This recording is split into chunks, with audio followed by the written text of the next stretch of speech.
사무엘하 15장 이 말씀은 아마 제가 1년 전에 설교했던 그 내용인데 약간 좀 핀트를 약간 바꿔서 보겠습니다.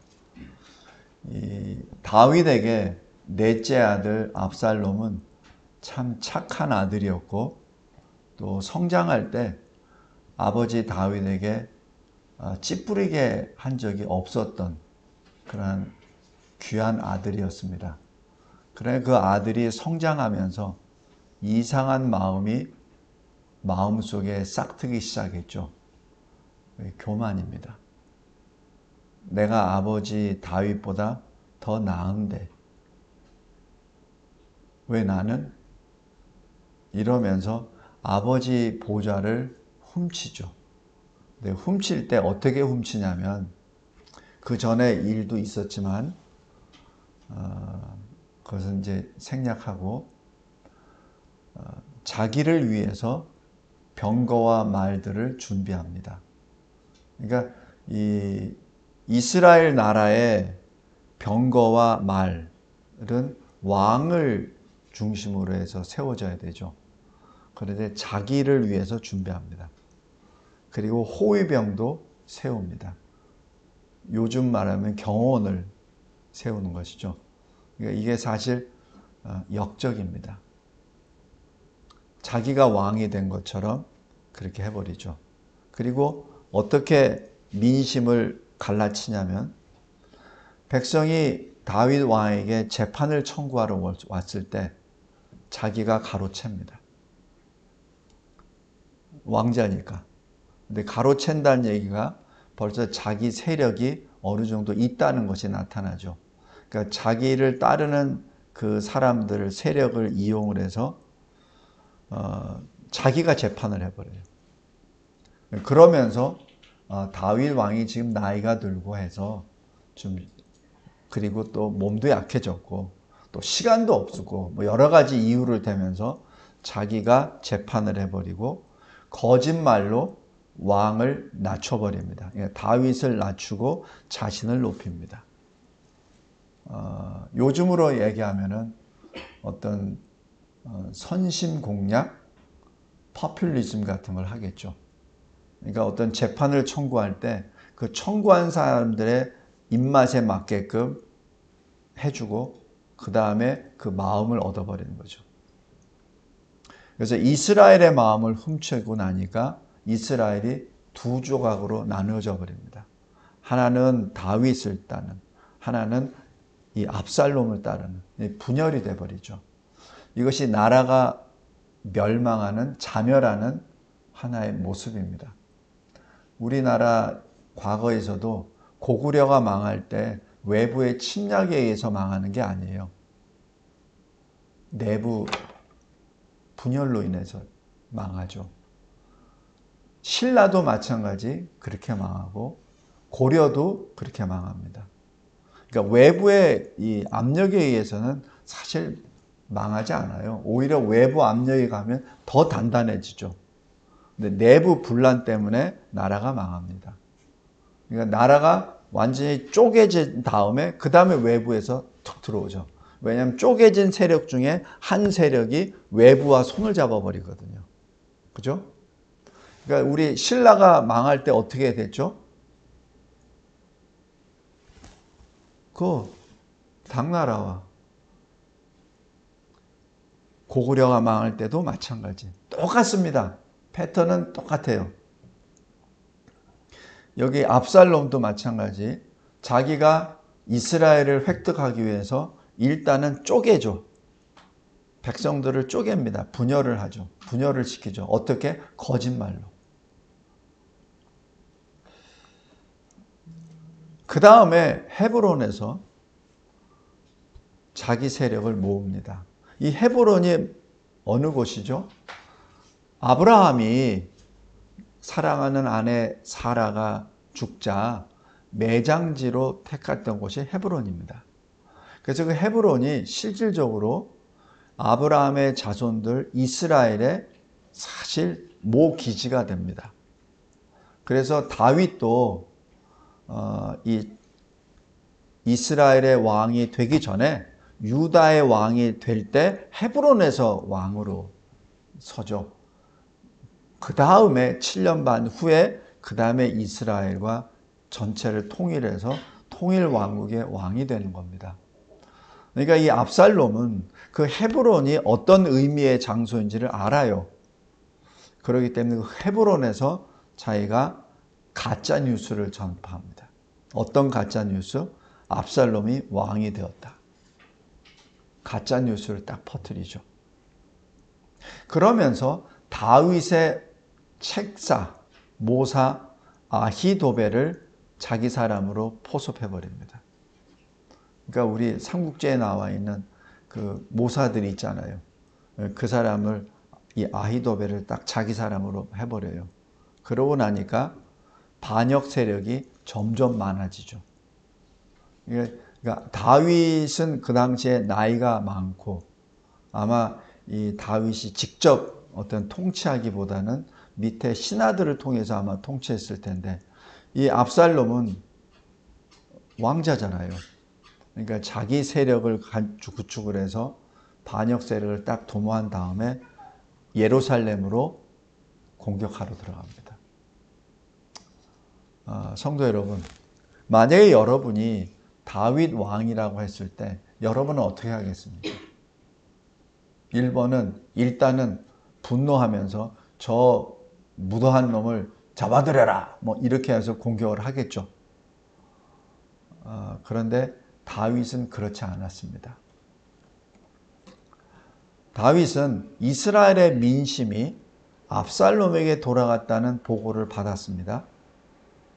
그래서 만약에 압살롬과 지금 자기가 전쟁을 하게 되면은 이스라엘이 내전을 하게 되는 거죠. 그러면은 이스라엘은 이제는 주변 국가의 먹잇감이 되어버리죠. 이스라엘은 멸망하게 됩니다. 그래서 백성의 유혈 사태를 막기 위해서 즉각 예루살렘을 떠납니다. 근데 예루살렘을 떠나는 이것이 외형적인 이유죠. 근데 실질적으로 내적인 이유는 하나님 앞에 회개, 하나님 앞에 범죄한 것에 대한 하나님의 징계라는 것을 영적으로 깨닫기 때문에 떠나는 것이죠.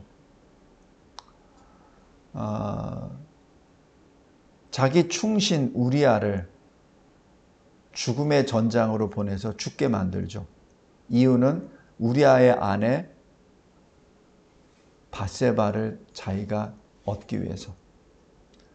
그 모든 것들을 마치 완전 범죄처럼 했죠. 그러나 하나님은 나단 선지자를 통해서 이 다윗에게 책망을 하시죠. 그때 다윗이 어떻게 하죠?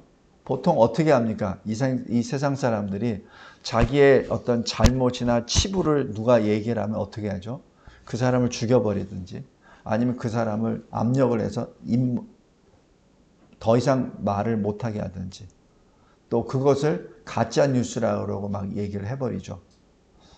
근데 다윗은 그 자리에서 엎드립니다. 뭐라고 하냐면 내가 하나님 앞에 범죄하였나이다. 그래서 그 자기 자백 때문에 하나님이 이 나단 선지자를 통하여 말씀하십니다. 내가 너의 죄를 사하노라. 그러나 네가 지은 죄에 대한 벌은 계속 임하리라. 어떻게? 사무엘하 12장 10절부터 12절까지입니다. 칼이 너의 집에서 영원토록 떠나지 아니하리라. 네 눈앞에서 네 아내를 빼앗기리라. 그래서 이 너의 집에서 영원히 칼이 떠나지 않는 그것 때문에 자식들이 들고 일어나서 형이 동생이 서로 죽이고 죽이는 싸움으로 계속해서 점철되죠. 지금 다윗은 그 말씀을 늘 마음에 새기고 있어요. 그래서 지금 압살롬이 자기를 공격하러 온다는 그 사실을 딱 들었을 때 분노보다는 하나님께 먼저 회개합니다. 내가 범죄한 것 때문에, 나의 죄 때문에 이렇게 됐구나라는 것을 알게 되죠. 그래서 시편 51편 3절에 이렇게 고백합니다. 나의 죄과를 압니다. 죄과는 뭐죠? 죄의 결과. 내가 죄의 결과를 내가 압니다. 내 죄가 항상 내 앞에 있나이다. 이게 다윗의 신앙이에요. 성도 여러분. 그래서 다윗이 믿음의 거인이라는 거예요. 우리는 이렇게 볼 때 내 죄는, 내 죄에 대해서는 굉장히 관대해. 내가 남의 마음을 상처를 주고, 내가 남의 것을 슬쩍하고, 내가 욕하고 했던 거는 어떻게 굉장히 관용이 전부 다 잊어버려. 그리고 다른 사람이 나에게 조금이라도 내 마음에 상처를 주거나 나에게 이 손해를 보게 하거나 거기에 대해서는 잊지를 않아. 이를 갈고 죽을 때까지 공격을 해. 그러나 다윗은 그러지 않아요. 그래서 시편 150편 전체 중에 절반이 다윗의 시가 거기 포함되는 이유가 거기에 있습니다. 그래서 다윗을 보고 하나님이 내 마음에 맞는 자라. 내가 그를 통하여 내 뜻을 다 이루리라 라고 그렇게 말씀하는 겁니다. 그런다고 다윗이 완전한 사람이냐? 아니에요. 우리 잘 알듯이 자기 부하를 죽이고 그 아내를 취했었던 사실 죄인이죠. 그러나 다윗이 일반 사람들과 다른 것은 그 죄를 인정하고 무슨 일이 자기에게 일어났을 때 바로 그 죄과를 늘 기억하는 거예요. 그래서 이 압살롬이 공격할 때 보통 일반적으로 하면 얼마나 괘씸하고 그렇습니까? 그러나 거기서 다윗은 회개기부터 먼저 하게 됩니다. 그래서 자기 죄에 대한 하나님의 징계라는 사실을 받아들여요. 이러면서 떠납니다. 떠날 때 광야길로 떠나요. 성에서 왕이 나왔으니 그 다음부터는 뭐가 있습니까? 그리고 압살롬이 전부 다 세력을 다 가졌는데 다윗이 어디 가서 있겠습니까? 다 압살롬의 사람들인데. 그러나 그 중에서 다윗을 따르는 백성들이 있습니다.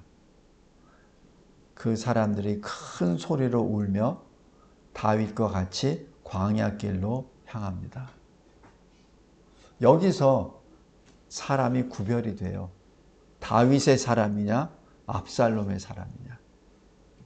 근데 그 광야라고 하는 것은 계시록 12장에 보면은 하나님이 양육하기 위하여 예비하신 곳 이렇게 말합니다.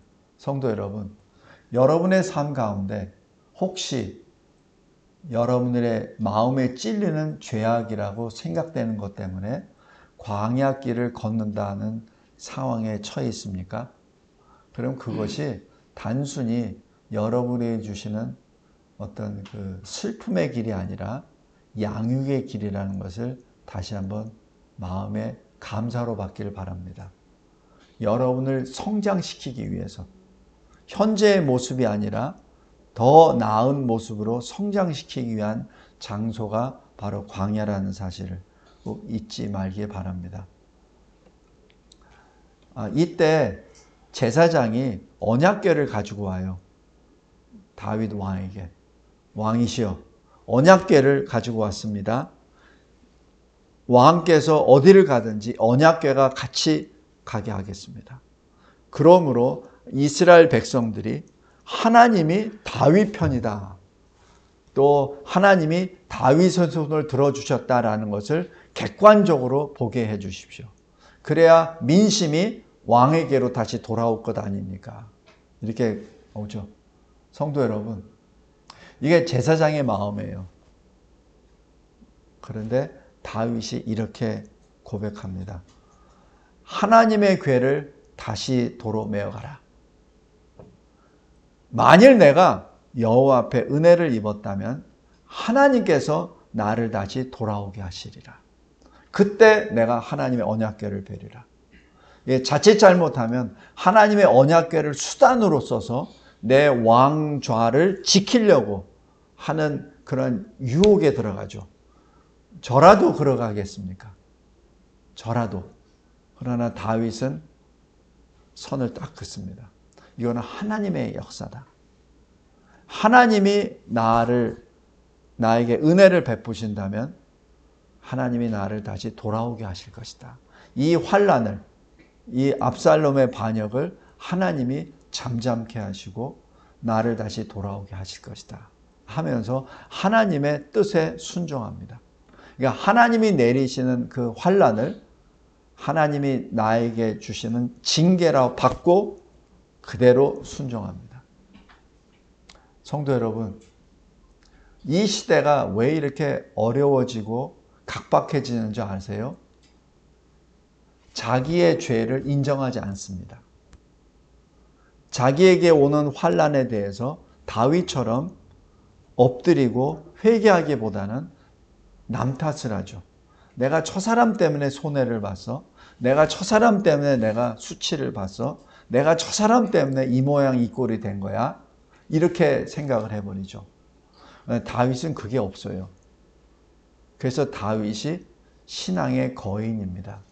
우리에게 좋은 본이 되는 것이죠.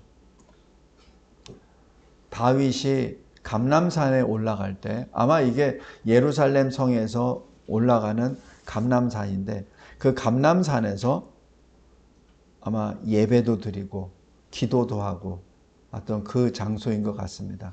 그래서 광야길로 가는데 한 과정의 산이라고도 봅니다. 이때 어떻게 가냐면 머리를 풀어서 가리고 맨발로 울며 갑니다. 이게 뭐예요? 지금 다윗 왕이 회개하며 간다는 거예요. 그냥 급해서 총총거리면서 말 타고 그냥 도망가는 게 아니라 하나님 앞에 회개하며 울며 가는 거예요. 이것을 누가 봅니까? 백성들이 보잖아요. 지금 다윗의 마음은 지금 하나님께 가 있는 것이지. 그래서 사람들이 나를 어떻게 본다, 어떤 체면이다, 뭐 이런 게 없어요. 이 다윗의 신앙은 굉장히 순전합니다. 그래서 하나님 앞에 그냥 하나님 앞에 회개하는 그 모습으로 머리를 풀어 헤쳐서 얼굴을 가리고 내가 감히 하나님의 얼굴을 어떻게 배웁니까? 내가 내 죄인인데 그러면서 신발도 벗고 맨발로 하나님 앞에 회개의 눈물을 흘리며 감람산으로 올라가고 있어요. 이때 백성들은 어떻게 하죠? 다윗과 같은 모습으로 올라갑니다. 지금 도망가는 거 아니에요. 지금 적이 들어오는 거 아닙니까? 침략해서. 그렇다면 급하게 말 타고 막 나아가야 되는데 그러지 않고 하나님한테 먼저 회개하면서 나아가죠. 성도 여러분, 여러분 앞에 어떤 환난이 시련이 닥쳐왔습니까? 그리고 어려운 일이 당했습니까? 다윗처럼 먼저 머리를 가리고 맨발로 울며 회개하며 나아갈 수 있는 그러한 신앙인으로 돌아가시기 바랍니다. 세상을 타령하거나 사회를 하거나 신세 타령하거나 누구 남 탓하기보다는 먼저 하나님 앞에 내가 죄인임을 처절히 인식하고 회개하며 나아가길 바랍니다. 이때 하나님이 지혜를 주세요. 어떤 지혜? 왜 내 사랑하는 압살롬이 이 지경까지 됐느냐? 왜 압살롬이 나를 죽이려고 오느냐? 왜 나의 왕좌를 찬탈하러 오느냐? 라고 딱 했을 때 그때 지혜를 주십니다. 이유, 아비도멜입니다. 아비도멜은 왕의 책사 모사였는데 그 책사 모사가 압살롬에게 붙어버렸습니다. 그래서 압살롬이 이렇게까지 됐다라고 알려주시죠. 그래서 성도 여러분, 저 보세요. 우리가 전쟁을 할 때 군사적으로 중심이라고 합니다. 중심은 그냥 가운데 중자가 아니라 무거울 중자예요. 그래서 영어로 하면 center of gravity, 바로 무게중심입니다. 그러니까 상대의 무게중심이 어디냐를 아는 것이 제일 중요해요. 그 무게중심을 치면은 그 나라는 망합니다. 북한의 무게중심은 어디에 있죠? 북한의 무게중심. 김정은이죠. 왜냐하면 그 독재로 지금 세습이 쭉 되어 있고 그 독재 그 장벽을 허물질 못하죠. 그럼 우리나라의 무게중심은 어디에 있습니까? 우리나라의 중심은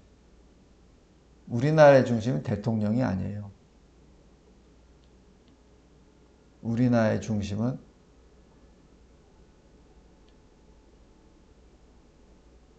하나님이신데 하나님이 우리에게 가시적으로 중심을 주신 것이 한미동맹입니다.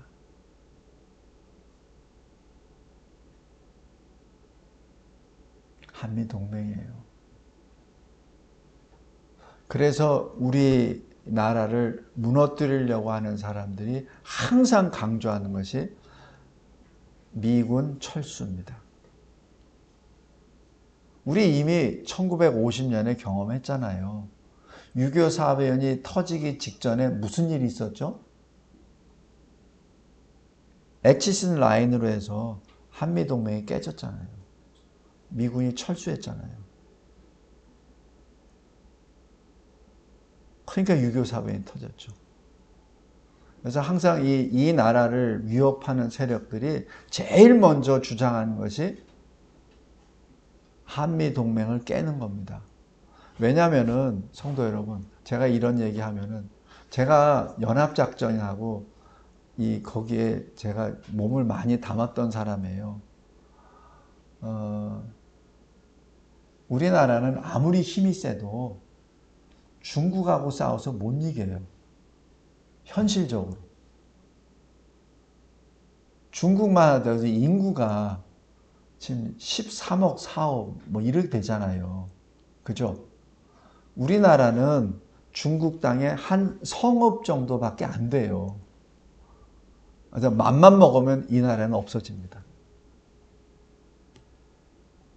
우리가 소련하고 싸워서 러시아하고 싸워서 이길 수 있겠습니까?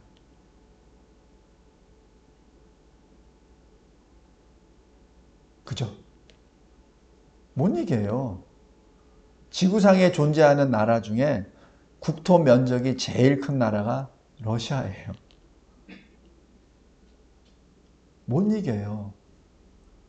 근데 우리가 지금 거기 큰 지구상의 가장 큰 나라 공산주의 국가 그 나라에 딱 거기 껌처럼 딱 붙어 있잖아요. 우리나라가 어떻게 이깁니까? 하나님이 미국을 붙여주신 거예요. 러시아와 중국은 우리나라를 점령하려고 하는 나라예요. 근데 미국은 우리나라를 점령하려고 안 합니다. 왜냐하면 거리도 너무 멀고, 그리고 미국이라는 그 컨셉 자체가, 건국 자체, 컨셉 자체, 이념 자체가 남의 나라를 이렇게 차지하고 그런 게 아니에요. 그게 아닙니다. 그래서 그냥 동맹을 맺으면서 이렇게 컨트롤 하려고 하죠. 성도 여러분, 우리나라 중심은 군사적으로 봐서, 이 전략적으로 봤을 때, 외교적으로 봤을 때 한미동맹입니다. 그게 끊어지면 우리나라는 멸망합니다. 멸망이, 나라는 존재하겠죠. 근데 체제가 바뀌겠죠. 체제가 어떻게 바뀌냐고요? 중국이나 러시아 쪽으로 바뀌겠죠. 그러면 현재 자유민주주의 체제에 태어나서 살고 있었던 우리들은 두 가지 옵션이 있습니다. 이 땅에 계속 살려면 사상을 바꾸든지 공산주의로, 아니면 죽든지, 둘 중에 하나입니다. 근데 자유민주주의 체제에 태어나고 성장한 사람들은 그 자유가 얼마나 귀중하다는 것을 빼앗긴 다음에는 알아요. 근데 사상이 바뀌지가 않아요. 그래서 김일성이 항상 이 대남 공산화 적화할 때 그 당시 김일성이 있을 때만 하더라도 우리나라 인구가 3천만 그거밖에 안 됐잖아요. 그러니까 1,000만은 죽여라. 1,000만은 도망갈 거다. 1,000만 가지고 같이 통일하자. 그겁니다. 김정일이 있을 때는 우리나라가 한 5천만 됐기 때문에 이렇게 했다 그래요. 1,000만은 도망갈 거야. 2천만은 죽여. 2천만 가지고 통일해. 그럼 북한하고 수가 같으니까. 성도 여러분, 오늘 여기 다윗이 하나님 앞에 회개하며 기도할 때 압살롬의 중심을 하나님이 가르쳐 주세요. 중심이 뭐냐? 아히도벨이야. 압살롬이 아니야. 왜냐면 그 지략과 전략의 그 책략이 아히도벨에서 나오는 거거든. 그러니까 아히도벨을 없애. 그겁니다. 그래서 그 즉시로 31절에 다윗이 하나님께 기도합니다. 아히도벨의 모략을 어리석게 하옵소서. 요게 하나님 앞에 회개했을 때 하나님이 주신 지혜입니다. 그 지혜를 받고 그 다음에 바로 다시 기도합니다. 이것이 다윗이 하나님께 기도하는 방법이에요. 성도 여러분, 우리가 하나님 앞에 우리 25년에 우리가 받은 말씀이 뭐예요? 주의 영광을 내게 보이소서. 그죠?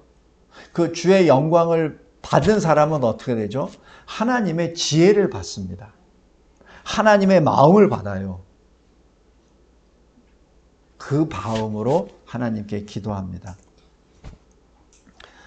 그래서 다윗이 하나님을 경배하는 마루턱에 이를 때, 여기 경배하는 마루턱이라는 얘기는 아마 그 높은 산정에서 하나님께 기도했던 것, 예배드렸던 것 같습니다.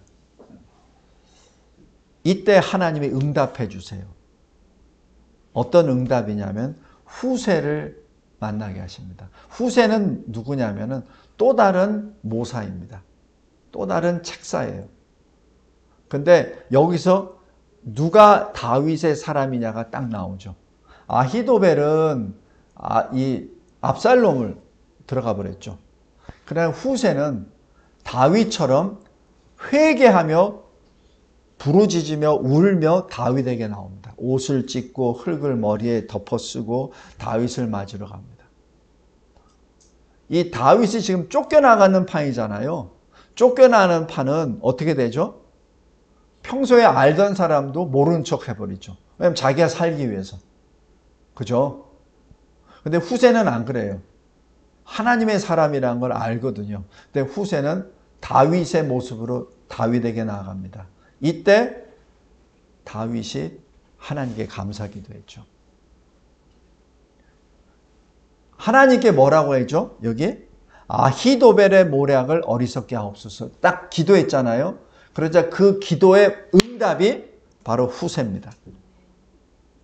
이게 하나님이 어떤 때는 우리가 기도할 때 뭐 10년, 20년, 30년 동안 기도 응답해 주지 않은 것처럼 보일 때도 있어요. 그러나 어떤 기도는 즉각적으로 합니다. 왜? 그 때를 놓치면 안 되기 때문에.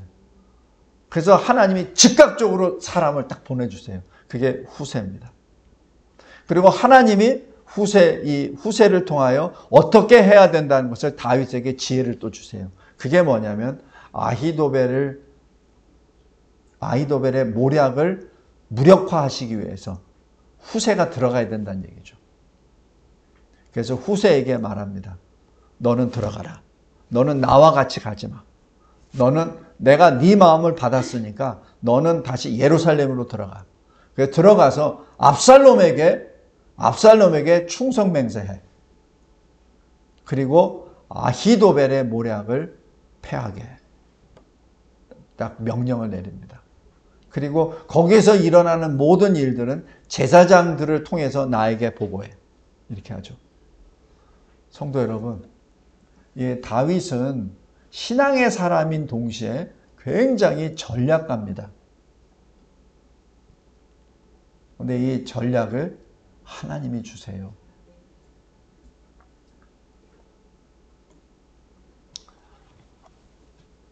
이 모든 것이 시편 3편에 기록되어 있습니다.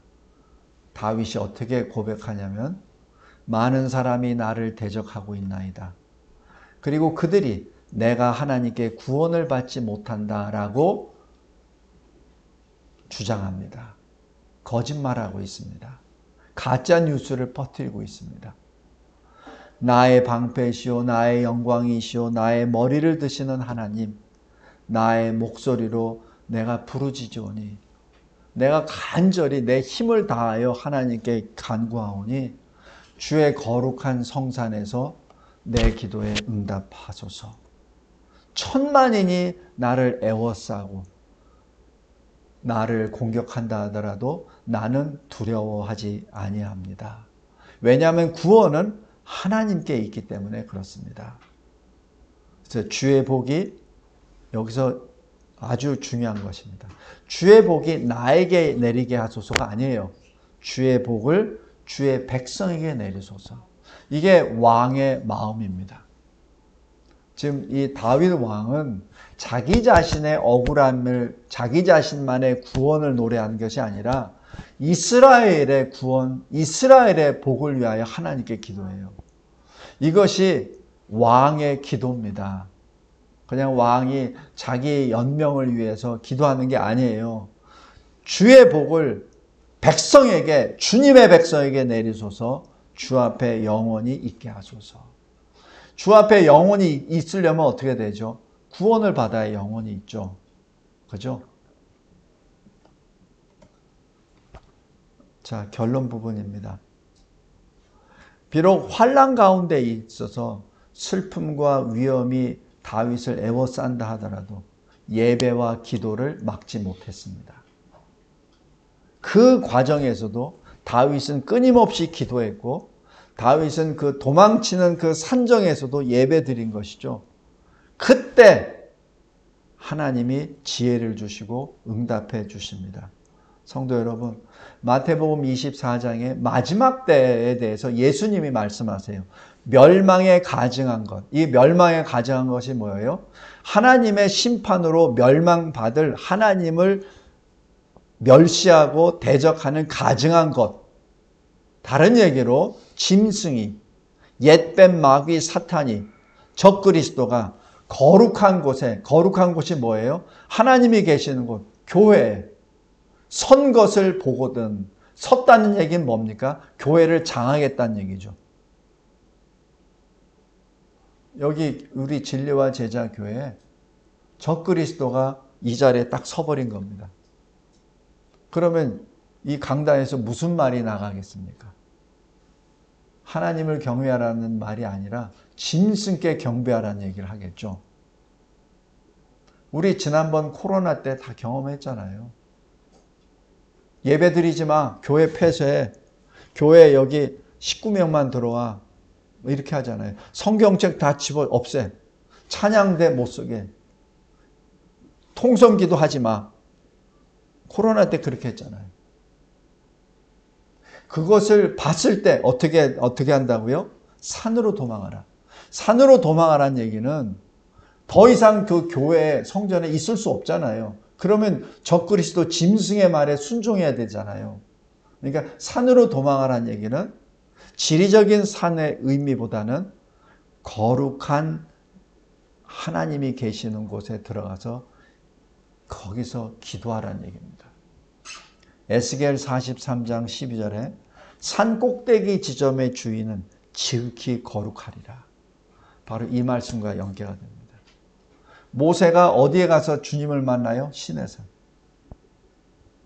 엘리야가 어디서 하나님의 역사를 부르짖으며 불을 받죠? 갈멜산.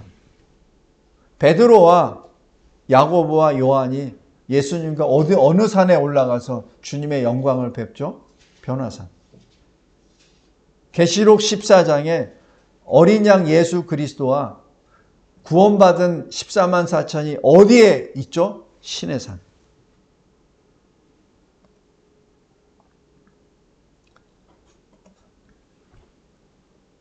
하나님이 피할 길을 열어주십니다. 하나님은 시험받는 자를 능히 도우실 수 있습니다. 왜? 예수님이 시험을 받으셨잖아요. 예수님이 그 시험 가운데 이기셨잖아요. 그렇기 때문에 시련을 견디는 자에게 주님께서는 생명의 면류관, 그 약속의 면류관을 주십니다.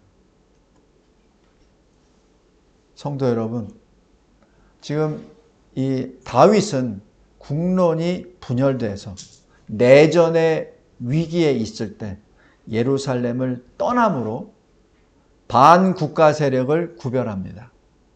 누가 이스라엘의 백성이고 누가 반이스라엘인 것이 구별되죠.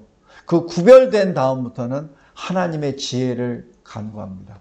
어떻게 해야 이 반국가 세력을 제거합니까? 내전 없이, 더 이상 분열 없이 어떻게 해야 이 반국가 세력을 제거합니까? 하나님을 경외하는 것이 지혜의 근본이라고 했습니다. 거룩하신 자, 바로 하나님을 아는 것이 명철이라고 했습니다. 지혜와 명철로 이 다윗은 이 위기를 넘어가죠. 다윗 앞에 일어난 환난 앞에 하나님이 일하심을 인정하고 하나님 앞에 먼저 회개 기도합니다. 그리고 하나님의 은혜를 간구하죠. 그리고 회개와 회개에 합당한 일을 하죠. 다윗이 그렇게 합니다. 그래서 그 말씀이 그대로 이어집니다. 구원은 여호와께 있사오니 주의 복을 주의 백성에게 내리소서. 내가 죽지 않고 살아서 여호와께서 하시는 일을 선포하리로다. 하나님이여 우리를 돌이키시고 주의 얼굴 빛을 비추사 우리가 구원을 얻게 하소서. 기도하겠습니다. 하나님 감사하고 감사합니다. 우리 개인이나 교회나 이 나라나 어떤 환난 앞에 섰을 때 다윗처럼 먼저 죄를 자복하고 하나님께 회개하고 회개에 합당한 일을 하고 그러한 환난 가운데 회개 가운데 끊임없이 예배와 기도를 통하여 하나님이 부어주신 지혜에 하나님이 주시는 응답에 늘 하나님이 원하시는 그 길을 행함으로 하나님이 하시는 일을 선포할 수 있는 거룩한 주의 백성들 되게 하옵소서. 하나님이 행하셨습니다. 하나님이 만드셨습니다. 하나님이 성취하셨습니다.